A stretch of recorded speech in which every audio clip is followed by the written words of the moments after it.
Hi, everyone, and welcome to our first and hopefully last virtual YALLST. Woo!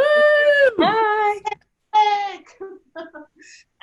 Thank you guys for coming, and thanks to all these wonderful, beautiful authors for hanging out with us today. Today, we're going to talk about creativity in the time of Corona. So we're going to talk about staying creative or not staying creative during this unprecedented, strange, however many words we can come up with time.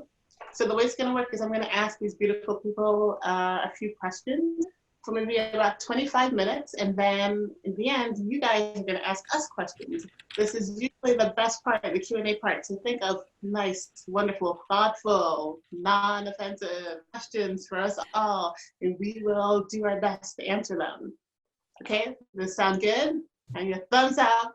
All right, so first I'm going to ask all the authors to introduce themselves and show you their books and just talk a little bit about their writing lives, and then we're going to get into it. And I'm going to start with Alex. Go ahead, Alex. Hello, everybody. I'm Alex Bracken. I am the author of many books at this point, including The Darkest Minds, Passenger, The Dreadful Tale of Prosper Redding. I am in Phoenix, Arizona, so hello. Behind me is Tennyson. I don't know where he just, oh, that's him curled up on the bed. You'll hear him pipe up every once in a while. But one of my upcoming books is the graphic novel adaptation of my debut novel, Brightly Woven. It's really beautiful and fun and gorgeous. And unfortunately, because of Rona, the release date moved from June to January. So it'll be worth the wait, I promise. Definitely worth the wait. Mm-hmm. All right, Simone. Yes, can you hear me? Mm-hmm. Yes, we can hear you. Hi, I'm Simone Elkeles, author of Perfect Chemistry and Crossing the Line and 11 other books. And I'm here in Chicago and just taking care of the dogs. I am alone, and which is awesome besides the doggies. And I am always writing and working and eating. All right, thanks, Simone. Sarah. Thank you. Hi, Nikki. I'm so excited to be here. My name is Sarah Enni. I am the author of Tell Me Everything, which came out last year, just about a year ago. I also created and host the First Draft with Sarah Enni podcast, where I interview lots of people who are on this very panel. And I also just started a spin-off mini podcast within First Draft called Track Changes that's going on right now, and that is kind of going through Publishing 101. It's talking about how a book goes from your laptop to a bookshelf. So that's going on right now too. Both podcasts are fantastic, like 10 out of 10, 100 out of 10 would recommend. Really you guys gotta subscribe. And Sam. Hi everybody, my name is Sam Eggs. I'm the author of books like The Fangirl's Guide to the Galaxy and Marvel Action Captain Marvel, and I've written for video games like Spider-Man, and my upcoming YA novel is called The Unstoppable Wasp, built on hope. If you're a Marvel fan, this is pretty much the only Marvel that's coming out right now, so you should get it. The release date, we haven't announced it yet, but the release date is just about to be pushed to July from May, so there'll be a little bit of a gap there because the factory just didn't actually make any books. It's a weird time. So yeah, that's me. Thanks, Sam. And David Yoon. Hi, I'm David Yoon. This is my book. It's called Frankly in Love. I live with Nikki. I'm like down the hall in a separate room. I feel like that you guys are in separate rooms. It's crazy, man. Otherwise, it could be distracting. David looks like he's in the fuzziest chair ever. I am in a fuzzy chair. This is my writing chair. Nikki got this for me. It's like an orbit chair, like a ball chair kind of thing. Ooh. And I hide in here and I do all my writing. But yeah, this is Frankly in Love. It came out in September. My next book is called Super Fake Love Song. It's coming out. When's it coming out? November. And then I've got Version 0, which is actually an adult book about the internet. And that's coming out in 2021, I think like in January or something. All right. I guess I'll introduce myself. I'm Nicola Yoon. I wrote Everything, and The Sun Is Also a Star. And I just turned in my last book. So this girl is happy. She's the happiest person. That's me. Get right into it, you guys. So we're talking about creativity in the time of Corona.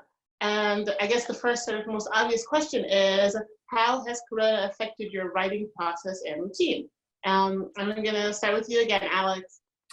All right, so I feel like all of my author friends are making the same joke, but for those of us who are lucky enough to write full-time and work from home, it's like our day-to-day hasn't really changed in terms of work routine. It's sort of like welcome to work from home reality. Unfortunately, now we have the extra stress and pressure of trying to navigate this world. And I think what's really changed for me is I'm much kinder to myself in terms of like, you know, if I would have a bad writing day before the coronavirus, I would be like so frustrated with myself, or if I didn't like accomplish enough productivity wise, I'd be frustrated. But now I've just adapted in that I think the amount of stress that we're constantly under and the anxiety, sometimes we just have off days. And so now I'm very accepting of those off days, and I give myself time off to recharge on the weekends. And I'm just trying to absorb as many other stories right now as I can, because it also is just like a great release from the pressures that we're all under. So that's sort of how it's changed. I'm doing more reading during my work day, and also kind of letting myself off the hook. Just doing a lot of brainstorming. Yeah, I love that you're saying that, you know, I do think we have to be gentler with ourselves, you know, because I think there's a pressure to be like so productive right now, and, you know, it's a pandemic. We could be a little calmer. Simone, what about you? I'm unmuting myself. What have I been doing in Corona and how it affects my writing? I've been writing a screenplay for adaptation for Perfect Chemistry. I have the old cover over there, but this is the sequel, new cover, which I absolutely hate. I begged my publisher to change it. I've cried and pleaded. Wow. Yeah. Do anybody ever have that issue as well? Yeah. Some nods. Yes, Sam says Nodding yes. heads. Get it out. Well, let's get it out.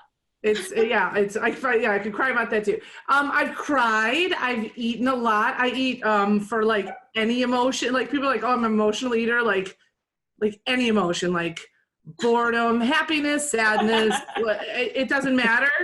The refrigerator is, you know, it's that instant gratification. It's crazy.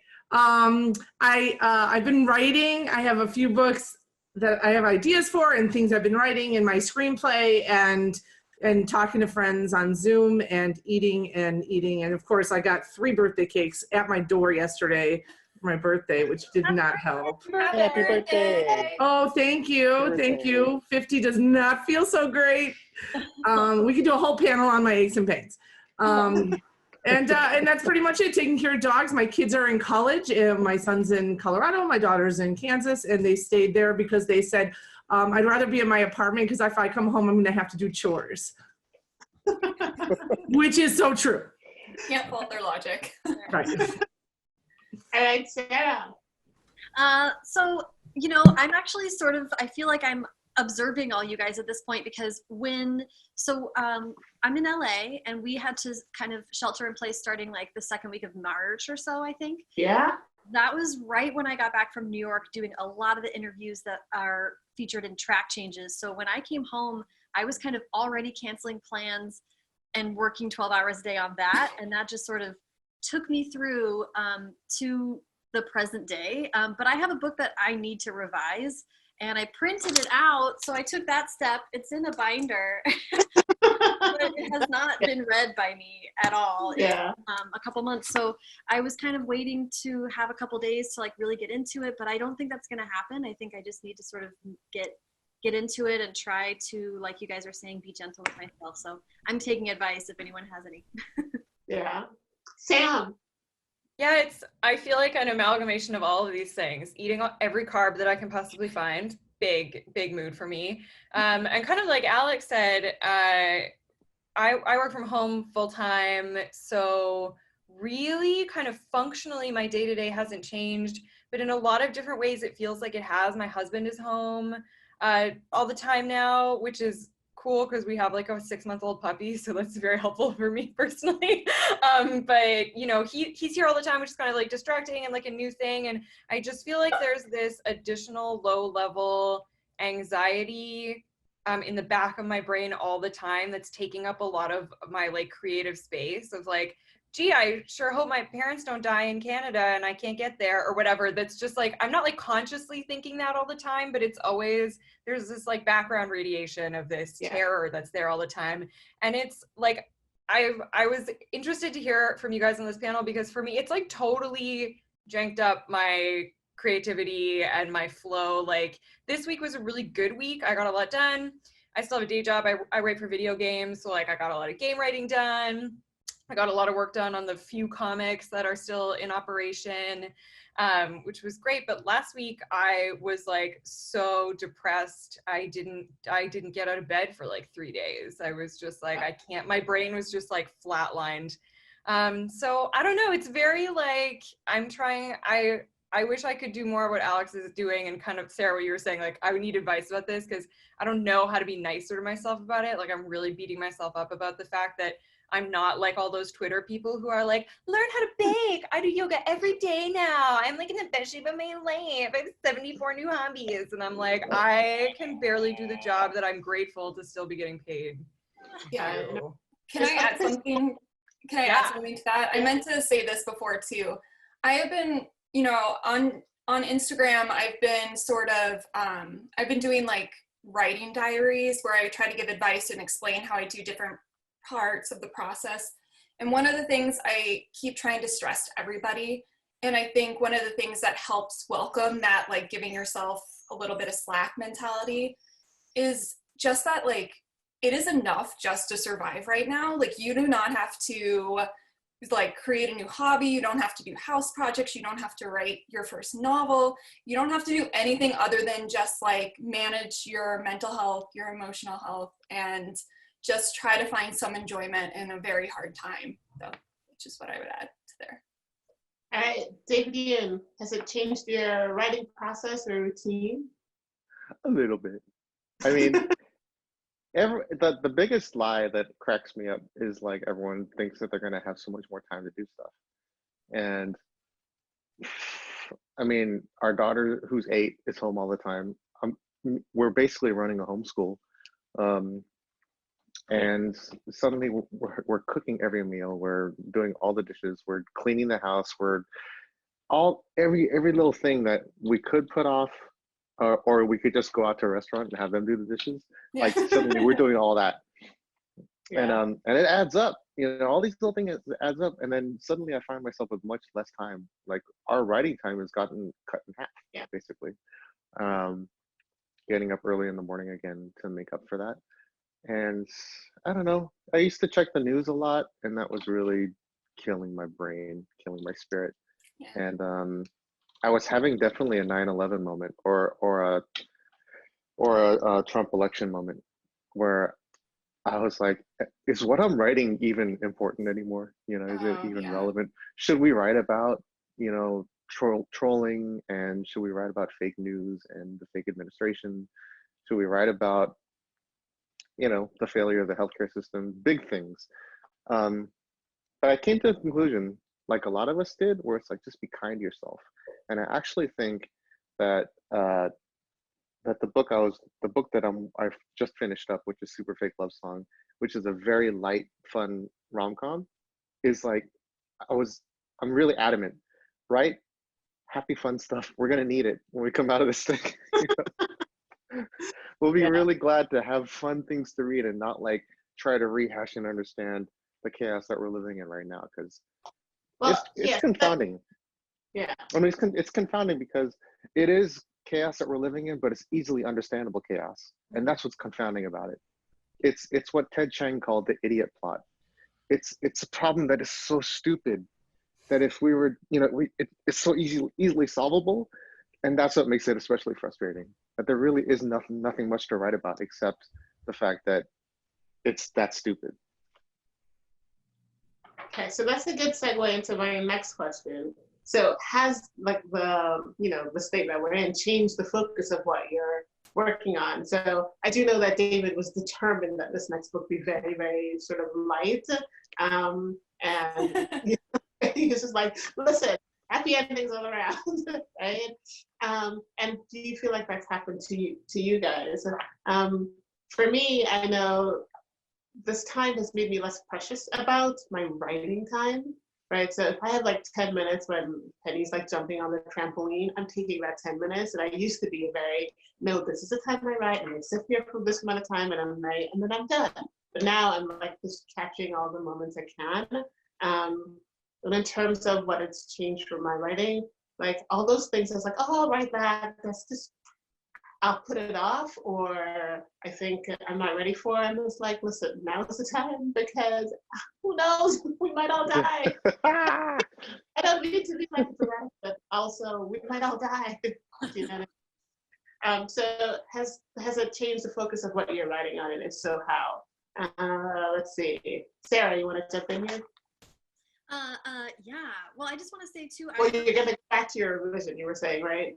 I have to go back. So, Yeah. And I am actually interested, Nikki, if you have anything to add to about how you managed to finish this book, because you actually finished something in the middle of this, which is very impressive. So I have to go back to my revisions, which means that I don't really get the choice of changing. My book I can't like introduce a pandemic into my book at this point. But also I would. I'm writing contemporary YA, much like David. It's kind of light and sweet, and it already exists. So I'm kind of happy that I don't have to even be confronted with that problem. But I will say, as an aside, I was talking to a lot of agents this week to do some reporting for track changes, and they were saying like there's kind of like I don't know if you guys have noticed this with your friends. There's the spectrum. There's some people who immediately started watching Pandemic and like watching Chernobyl, and they really wanted to lean into it. And they're watching the press conferences, and they just want to be that they are like, I don't know, living out loud with it. And then there's other people who are reading rom-coms, writing rom-coms, watching rom-coms, playing Zelda, like doing all of the stuff, playing Animal Crossing. Yeah. Everyone's playing this game. Yes. And so I think that both are right. Honestly, if you want to write something really dark right now, some editors want really dark right now too. If you want to go the opposite direction, there's a lot of people there too. So I think that you can engage with it both ways. But no, it hasn't really changed anything for me. Okay, Sam? Yeah, it's interesting right now. So my day-to-day writing is video games and the couple comics that are still in progress. And the comics were stuff I had pitched before all of this started. So the stories are pretty locked down, and the video games are like totally unaffected by this. But I'm in that weird stage with books sort of between projects. So I have 5 books coming out this year over the course of the year. The last few years have been like bananas. Yeah, but it's also, I'm in that spot now where it's like, at some point I will have to pitch the next thing. And that's kind of where I would be right now, is like sending my agent like, oh, here's sort of samples for the next like YA book I want to write, or the next graphic novel, or all this stuff. And it's definitely, I've been like going, obviously, at like full speed for the last like 5 years. And I'm sort of taking this as an opportunity, almost like the opposite of what Nikki said, where you were like, I better do it now. I'm like, I'm gonna take my foot off the gas now. I'm kind of gonna use this as an opportunity to like reset, maybe read a little bit more. I've been binging a ton of TV shows. I just watched all of Downton Abbey. I just watched all of Gallivant. Like, I'm having a really good time doing that. So I'm kind of trying to like, even if I can't be creative, I'm gonna maybe try to charge my creative batteries a little bit and then see where I'm at after this. It'll be interesting to see at that point. That's the thing, right? We do need recharging. Yeah. Alex. Sarah, it's funny that you mentioned the whole like engagers versus avoiders mentality. I'm definitely an engager, and I have to be so careful about it because I just go like too deep and I get like too obsessive with coverage, and it like really starts affecting my mood, and like I just like can't stop, because it's like almost kind of a control method where you like, if you can understand it and if you can understand how to avoid it or how to survive it, it gives you kind of this sense of control. I think that's also why people were buying a lot of toilet paper. It was like the one thing that they could kind of control about the situation. But in terms of people who go all in, I mean, I have noticed a lot of people have picked up The Darkest Minds or have watched the movie, and it became like this thing on TikTok right at the start of the pandemic. And I think it's just like, I don't think it's necessarily a bad thing to try to understand it, or almost to try to turn it like a little bit humorous. So it's just as like a coping mechanism too. But anyway, in terms of my projects, I'm currently going between two right now. I have one that's I'm drafting and brainstorming. And then Lore is my next YA novel that comes out next January too. And it's it uses Greek mythology. It's a contemporary fantasy, but it's set in New York City. And there's an event in the book that kind of forces New Yorkers, it's an emergency situation, and it forces New Yorkers inside, and it kind of isolates them from the rest of the world. Trying to like not spoil this. But I noticed when I was going through my copy edits for it that the New York-based copy editor flagged a lot of these like mentions, like metaphorical mentions of viruses, and just like describing how New Yorkers are responding to the situation in the book, and like kind of drawing parallels with what's happening now and kind of flagging it in case I wanted to change it. And so now I'm kind of in this interesting situation where I have to try to decide if I want to alter some of these descriptions just to kind of alleviate any sort of emotional fallout down the line when potentially New Yorkers and other people who are having to really isolate and shelter in place read it. So that's something too. But in terms of my work in progress, I decided I wanted to write like almost an otherworld portal fantasy, so I could escape our world. I could like spend a couple hours in a completely different world, and that has actually been kind of great. I was editing my the book I just turned in, and it's romance, right? So it's a lot of hugging and kissing, and I kept thinking, oh God, they can't do that. No touching. No, wash your hands before you like kiss that boy. Simone, what about you? I've just been writing a few books. I have more ideas. I don't have any like pandemic ones because they freak me out. Like, I can't write that stuff. I like have to write stuff that doesn't remind me of real life, because real life sucks. Sometimes, not all the time. I love life, whatever. But sometimes, like, I want my books to be an escape from reality, because I want them when I write them to be an escape from reality for me. So, I'm more into the romance and the excitement of that instead of the, oh my God, we're all gonna have these diseases and we might die, and we might give it to somebody who might die and stuff like that. So I try to shy away from that. It's too stressful for me. All right, you guys, so we're at about 25 minutes in. I'm just gonna ask you one last question, and then I'm gonna look at the Q&A and see if there's some good questions out there. So I guess, what have you learned about yourself during this time? Either creatively or personally, something good and something bad. And we'll just make this a real quick round, and then I'm gonna look at the Q&A, okay? So let's start with you, Sam. Something good and something bad. This one's tricky. I think that I've realized that I find it really difficult to not work.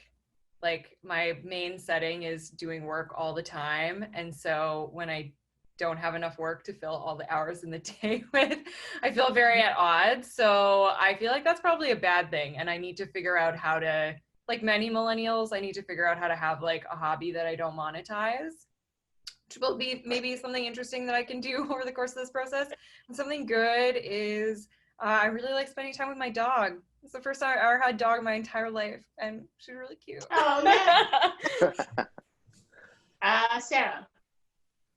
Yeah, something good that I've realized about myself is, so I feel, so I go to Burning Man every year, and I live alone. So when this kind of rolled out, I was like, man, I already have masks. I already have extra water stored. I was like, I'm like halfway to a prepper. So I was kind of uniquely prepared for this moment.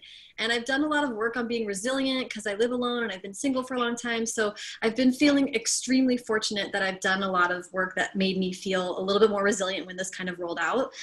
But what's bad is that, then feeling like I could do it myself means you're also not asking friends for help or checking in the way that you might.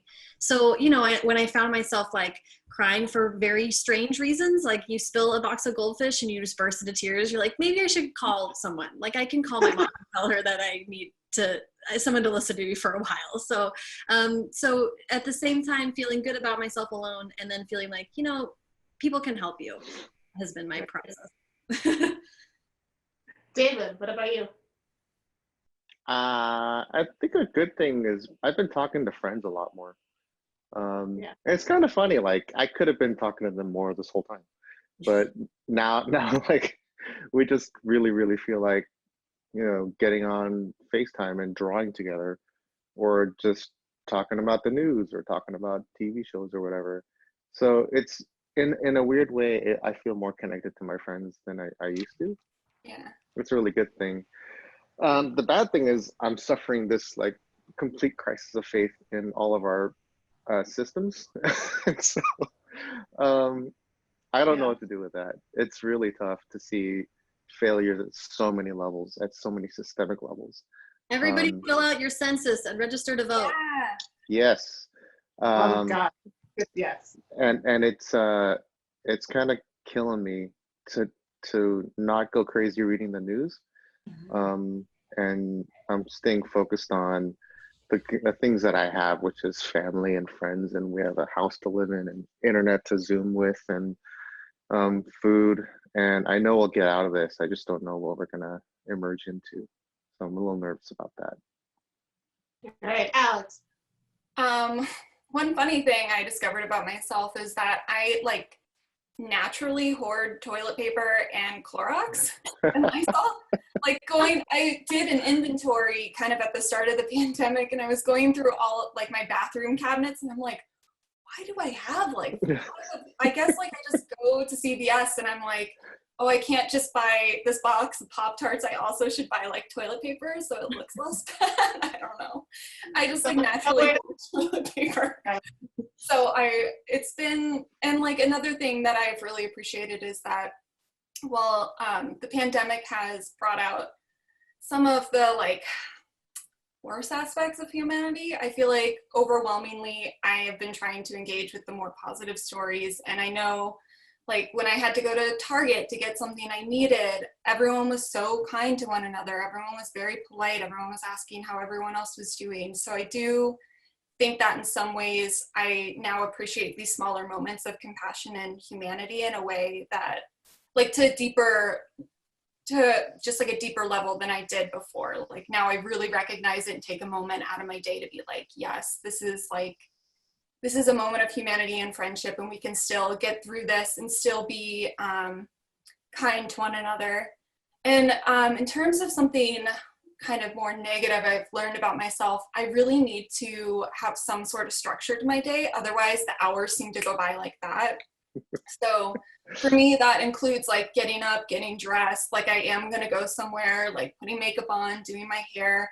It just helps engage my brain a little bit more and helps somehow structure my day to know that, yes, I have to do this and this and this, and I'm going to make it a point to go like do a Zoom workout or something just to get some exercise. And that's going to be very important here because it's already 100 degrees, so I can't go for walks outside anymore, except very early in the morning. All right, Simone. Wow. All right. Bad things. Sometimes I like the escape, so I'll watch TV, and it's too much. And like I read this, I was listening to this, what is it, an Audible, like a book. It was How to Be Better, or whatever. And it said nobody on their deathbed says, "Ugh, I wish I would have watched more TV."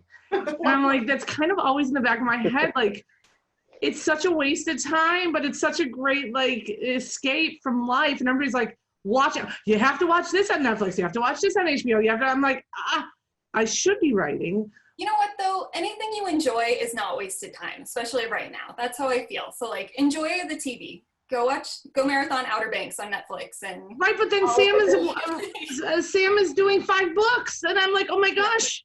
I could have done 5 books. I have a half of also one done. marathoned all of Downton Abbey last week. So, I mean, I have to say, like, I totally understand what you're saying, but I also, TV is such a great form of storytelling. I mean, I don't think that watching TV is any morally worse than reading a bunch of books. So Especially right now, TV. be nice to yourself. Yeah. Oh yeah. We've been binge watching disaster movies. I mean, it was like my The Day After Tomorrow and 2012, and we were 2012, watching. which is sad.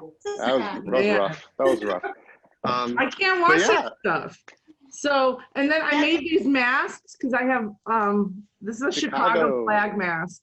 So I made the mask and I stupidly posted it on Facebook and then had like 50 people be like, oh my God, can you make one for me? Can you make one for me and my family? And I can't say no to people. I have a hard time saying no. It's just a thing. I just don't know the word. I haven't learned it yet. So I literally should have been writing, but the past like week, I've been making masks for people. And my therapist is like, you have to say no. Like, you have a job. And I'm like, can't say no. Sorry. It's a flaw. So I made my last mask, but I've had 3 people ask, and one person asked, this person just got out of the hospital after the suicide attempt. Can I make one for him? Can I tell you, saying no is like so hard for me. Yeah. I can't. It's so hard. But like I find myself sabotaging myself helping other people. I dim my light for other people, which is so great, but it also is a problem I think we sometimes deal with. Good thing is, also looking at myself on Zoom is hard because I hate what I look like. I'm like, oh my God, my fat fingers, what the hell, my double chin. But this is how we're communicating. So I have to kind of get over that. And I'm not the nicest to myself. Somebody said I'm the biggest critic for myself, which I think is true. So those are bad things because I'm very self-critical. Good things are reaching out to people on Zoom and friends I don't talk to ever that we're Zooming. My high school friends, like 9 of us will play games like on Zoom, and it's so nice connecting with people. That's awesome. Yeah. Okay, you guys, I'm gonna read some of these Q&A questions. First of all, everyone loves us, so that's good to know, right? There's a lot of love out there. Favorite thing about being a writer? And I've seen that question a few times now, just sort of scrolling through. So you guys want to tackle that one? Just anyone, just jump in. Meeting the fans. Yeah. Just interacting with fans, meeting fans is like, it's a high. It like literally is like a high for me. Yeah, getting letters or emails from like teens who read my books and have been affected by them in some way is my favorite thing. Yeah, definitely connecting for sure. Big time. Okay, there are a few happy birthday wishes for you, Simone. Thank you. Alex, there's a lot of love. Everyone's really excited about Brightly Woven, so you should know that. So a lot of love for Perfect Chemistry and frankly in love too. Thank you. Let's see. I know that they asked Sarah, what is your blog and the podcast? Can you name them? Yeah. Because people wanted to know. Oh, thanks. It's called First Draft with Sarah Enni. If you look up my last name on iTunes, it's the only last name on there. That's ENNI, so you can find that. And then Track Changes is the new mini series, and that's in the same feed. So wherever you find First Draft, you can also listen to Track Changes, and you can go to firstdraftpod.com. Thank you. Okay. A lot of people want to know what chair you're sitting in, David Yoon. The orbit chair? It's out a little so we can get the full. Yeah, can you show us the whole thing? Let's see. Dr. Seuss. I'm gonna move it. Where do you get something like that? Yes. And restoration. That's amazing. It looks like sitting inside of a hug. Right. It's like it's really great. Is it as comfortable as it looks? Oh, I love this chair. And it's like, it muffles the sound too. Oh. I like dark, small spaces. That would be my podcasting chair. Do you ever write in there? I write in here all day. This is where I do my writing, in this little chair. Wow. And it turns. Definitely. Hi. Goodbye. I love it. Okay, when you don't want to talk to Nikki, you just turn the chair. I'm not here. I'm not here. And our little girl sometimes curls up in there. It's very cute. Okay, so another question. Do you guys have a system that you use for recording your initial ideas? I'll start with that. I have a notebook that I carry around with me all the time. And I write everything down in it. And anything that I keep going back to becomes a thing. But many, many ideas turn into absolutely nothing. And a few of them turn into terrible poetry. And a few of them turn into short stories, or, you know, the big ones turn into books. What about you guys? I do the same thing where like I do have a Google Doc where I write things down when they come to me, but I think that ideas that are meant to be fleshed out all the way to a book kind of stick around, or they like glom onto other things. Like I know that it's time to write a book when my mind drifts and it goes right to these characters. Right before this Zoom, I was listening to the playlist for this book that I've been wanting to write, and I'm like, yeah, I wanted to listen to this music. I think that means this might be the next thing. Right. Ah. Let's see, more happy birthdays. Thank you so much, everybody. Go Hawks. Yes. Okay, Sam, I think this is for you. How's writing for video games different from writing a novel? Super different. They're like totally different beasts. For video games, so for a novel you use like Scrivener or Microsoft Word, and like I start with an outline. A lot of people, there's no one correct way to write a novel. I'm an outliner. You also make outlines in video games, but like a large part of video games is written in Microsoft Excel. We write a lot in spreadsheets, which is terrible. And the word count in video games is just so massive. I used to work at BioWare. They made a game called Dragon Age Inquisition, which was 900,000 words, which is like, for a reference, a novel is like maybe 60 to 100,000 words. So it's like, it's pretty massive. Why an Excel spreadsheet?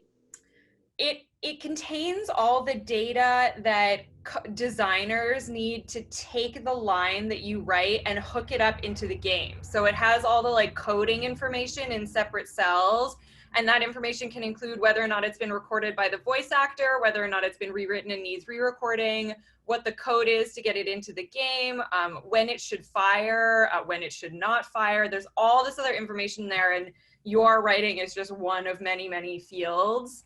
And it can tell you like in what context this line is supposed to play, who the line is responding to, you know, are you picking up a sword? Is it when you're in battle? Is it responding to another character? Wow. So it's huge and it's complicated. And the other part of video games, like cutscenes, like animated scenes, kind of like are shot like a film. So we write them in Final Draft, and then they're shot on a performance capture stage like a movie. So yeah, they're really weird and different, but it's fun to be able to exercise both sides of my brain. I think that's why I can do both things, because they feel like very separate animals. How many people collaborate on it? A video game can be anywhere from 40 people to 1,600 people, depending on the size of the video game. Games like Red Dead Redemption, Grand Theft Auto, you know, Rockstar has thousands of people working on their games. Wow. You know, the games that I work on are AAA, which is like the highest quality of game, but they're usually smaller studios. My studios are usually like 350, 200 to 400 people. And then indie games can be like a team of 1 person to 40 people. So yeah, it depends on the size and the complexity. Okay. But getting that many people to all make the same thing is very difficult. I'm sure. All right, I'm going to take this last question from the audience. Describe the current project you're working on in 3 words.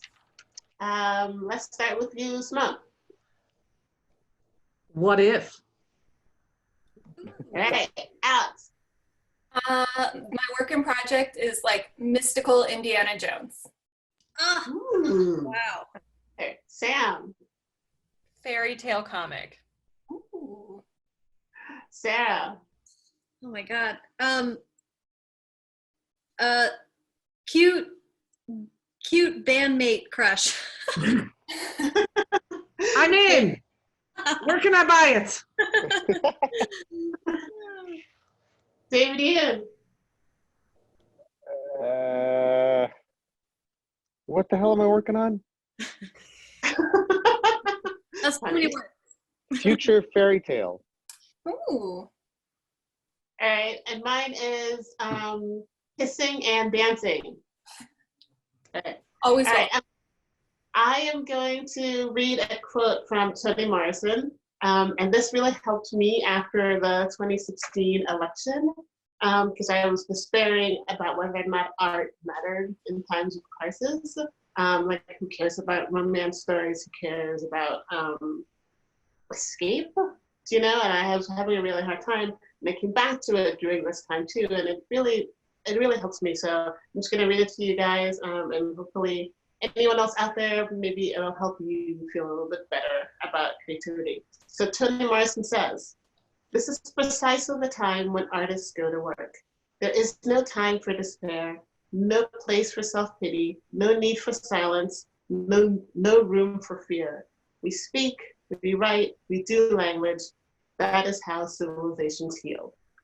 So go forth and prosper, you guys, but be gentle with yourselves. But the stuff we're doing really does matter. And it is, everyone has turned to art right now to cope, right?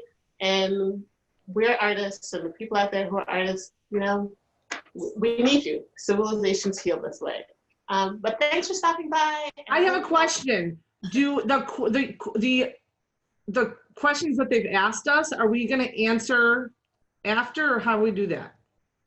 Do the questions stay? Can we keep going? I've been answering some as we've been chatting, but Oh. There's a lot of questions. Hi, this is Tori, the producer. They will disappear, and I'm sorry about that. But if you have questions, you can tweet them at these lovely authors, and maybe they'll answer you. Tweet us. We'll answer you guys. Thank you so much. thank you. We love you guys. Bye. Thank you. Bye. everyone. Bye.